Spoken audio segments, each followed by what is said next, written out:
मेरा तो सब मेरा, फलक मेरा जमी मेरी, अगर तू एक नहीं मेरा तो कोई शई नहीं मेरी।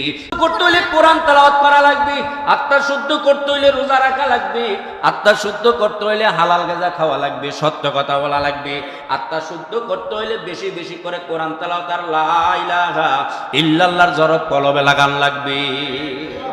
কলবে যতক্ষণ পর্যন্ত লা ইলাহা ইল্লাল্লাহর জরব না লাগাইবেন ততক্ষণ পর্যন্ত আত্মা শুদ্ধ হবে না। মানুষের দেহের কোনো দাম নাই, বাহ্যিক সুরতের কোনো দাম নাই, মোটা তাজা শরীরের কোনো দাম নাই, কোটি কোটি মিলিয়ন আর বিলিয়ন ট্রিলিয়ন ডলারের মালিকের কোনো দাম নাই। কার কাছে বলেন? আল্লাহর কাছে। কার কাছে? আল্লাহর কাছে। সবচাইতে দামি ব্যক্তি হইল ওই ব্যক্তি, সে যদি রাস্তার ফকিরও হয়, সে যদি ভিক্ষুকও হয়, সে যদি মুসিও হয়, সে যদি কামারও হয়, সে যদি জেলেও হয়, সে যদি তাঁতিও হয়, সে যদি কুমারও হয়, সে যদি কামারও হয়, সে যদি কোনো মানুষের ঘরে যদি কর্মচারী হয়, সে যদি রাস্তার ভ্যান চালনেওয়ালা হয়, সে যদি মাঝি মাল্লা হয়, তার কাছে দুনিয়ার মানুষের কাছে যদি কোনো দাম নাও থাকে, কলমটা যদি ভালো থাকে, আল্লাহ বলে তামাম পৃথিবীর মানুষের চাইতে ওই ব্যক্তির দাম আমার কাছে অনেক বেশি। তো সবচেয়ে দামি মানুষ ওই ব্যক্তি যার কলমটা ভালো। বলেন সবাই, বলেন দামি মানুষ কোন ব্যক্তি? অনেক নামাজি আছে, নামাজ করতে করতে কপালে দাগ করছে কিন্তু নামাজ ভালো না। অনেক হাজী সাহেব প্রত্যেক বছর হজে যায় কিন্তু তার অন্তর ভালো না। কথা বলেন। অনেক দানবীর দান করে কিন্তু তার অন্তর ভালো নয়। তার উদ্দেশ্য হলো আমাকে দানবীর বলবে, ওই হাজির উদ্দেশ্য হাজি বলবে। কথা বলেন। কিন্তু যার সাথে আল্লাহর সম্পর্ক সে কখনো কাউকে কিছু বলে না। এই জন্য তো আল্লাহ বলেন কদ আফলাহা মান যাক্কাহা, ওই মানুষটা সফল কাম যার আত্মাটা সুস্থ, যার কলবটা পবিত্র, যার কলবের সাথে আল্লাহর সম্পর্ক আছে। আল্লাহ বলে কদ আফলাহা মান যাক্কাহা, ওই ব্যক্তি সফল কাম, ওই ব্যক্তি কল্যাণকামী, ওই ব্যক্তি আসমান এবং জমিনের মধ্যখানে সবচাইতে দামি ব্যক্তি। যে যার নিজের নফসটাকে ঠিক করবে, যে যার আত্মাটাকে ঠিক করবে, যে যার কলবটাকে ঠিক করার জন্য চেষ্টা করবে, মেহনত করবে, মুশাহাদা করবে, মুরাকাবা করবে, একজন আল্লাহওয়ালার সোহবতে যায় নিজের জীবনকে উৎসর্গ করে, কোরআন হাদিস অনুযায়ী যার জীবনটা পরিচালনা করতে পারবি, আল্লাহ বলে তামাম দুনিয়ার ভিতরে ওই মানুষের দাম না থাকলেও আমি আল্লাহর কাছে ওই মানুষরা সবচাইতে প্রিয় হয়ে যায়। আমার কথা? কার কথা? সবাই বলেন। আল্লাহ বলে কদ আফলাহা মান যাক্কাহা, ওই মানুষটাই দামি, ওই মানুষটাই দুনিয়ার জমিনে সবচাইতে দামি। যার অন্তরে আল্লাহর সাথে সম্পর্ক, বান্দা যদিও জমিনে থাকে কিন্তু তার কলবের সাথে আল্লাহর সম্পর্ক। বান্দা যদি ব্যবসা করে তার কলবের সাথে আল্লাহর সম্পর্ক, বান্দা যদি বাড়ি ঘরে ঘোরাফেরা করে কলবের সাথে আল্লাহর সম্পর্ক, বান্দা যদিও ঘুমায় কলবের সাথে আল্লাহর সম্পর্ক। তার কারণ এমন একটা হালত হয়ে যায়, ইয়াদুহু ইয়াদুল্লাহ, আইনুহু আইনুল্লাহ, লিসানুহু লিসানুল্লাহ। যার সাথে আল্লাহর সম্পর্ক, আল্লাহ পাক বলেন ওর মুখটা মুখ থাকে না, ওর জবানটা জবান থাকে না, ওর জিহ্বাটা জিহ্বা থাকে না, ওর চোখটা চোখ থাকে না, ওর হাতটা হাত থাকে না। ওর জবান আমি মাওলার জবান হইয়া যায়, ওর চক্ষু আমার মাওলার চক্ষু হইয়া যায়, ওর হাত আমি আল্লাহর হাত হইয়া যায়। ও যখন আমার কাছে যা চায় আমি আল্লাহ তখন তাকে তা দিয়া দেই। তাইলে বলেন সবচাইতে দামি মানুষ কে? সবাই বলেন না কেন? সবাই বলেন কলব কোনটা? ওই দিন মাহফিলে দেখাইছিলাম।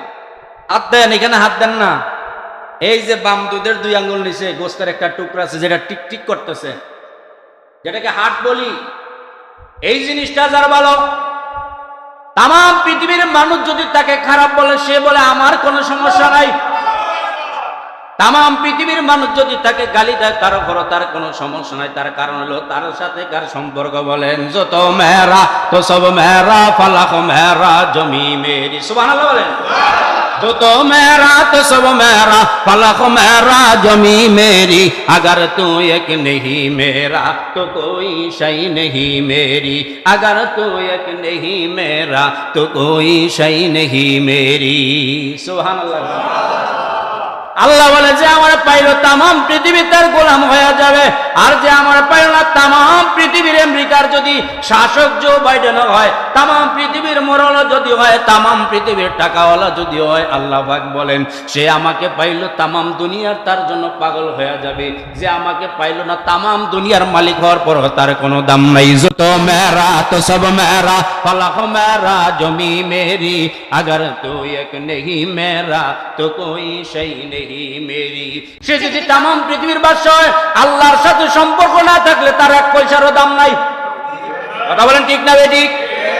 এই আল্লাহর সাথে সম্পর্ক তৈরি করা লাগবে, দুনিয়ার মানুষ থেকে সম্পর্ক ছিন্ন করা লাগবে।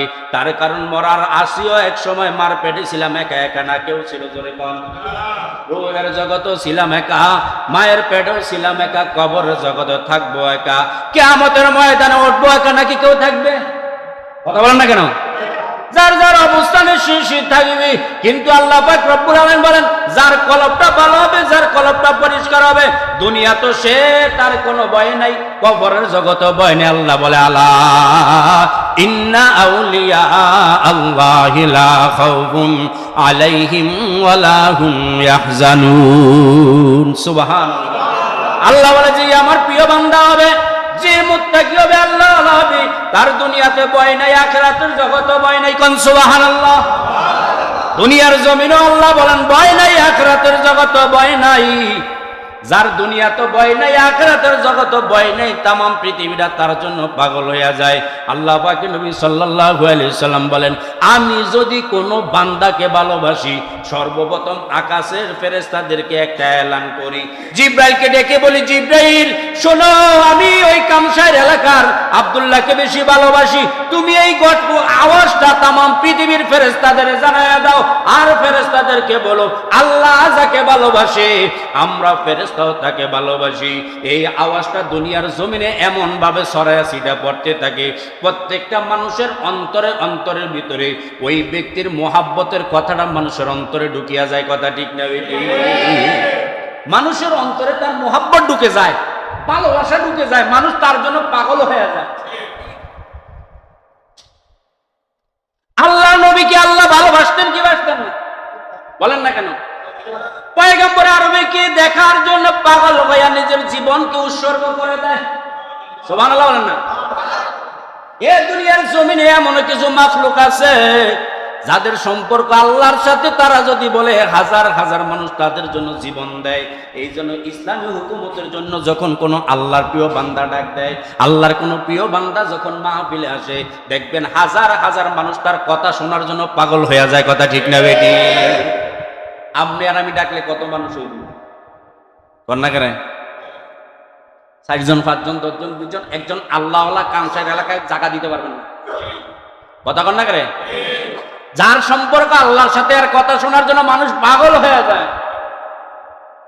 কদ আফলাহা মান যাক্কাহা, দুনিয়ার জমিনে ওই ব্যক্তি সফল কাম যার নফসটারে ঠিক করবে, আত্মাটারে শুদ্ধ করবে। এই আত্মা শুদ্ধ করতে হইলে নামাজ পড়া লাগে। কথা ঠিক না বেটি? না নামাজ ছাড়া আত্মা শুদ্ধ হইব? এই কলব আত্মা শুদ্ধ করতে হইলে কোরআন তেলাওয়াত করা লাগবে, আত্মা শুদ্ধ করতে হইলে রোজা রাখা লাগবে, আত্মা শুদ্ধ করতে হইলে হালাল গাঁজা খাওয়া লাগবে, সত্য কথা বলা লাগবে, আত্মা শুদ্ধ করতে হইলে বেশি বেশি করে কোরআন তেলাওয়াত আর লা ইলাহা ইল্লাল্লাহর জরব কলবে লাগান লাগবে। কলবে যতক্ষণ পর্যন্ত লা ইলাহা ইল্লাল্লাহর জরব না লাগাইবেন ততক্ষণ পর্যন্ত আত্মা শুদ্ধ হবে না। কথা কন না করে?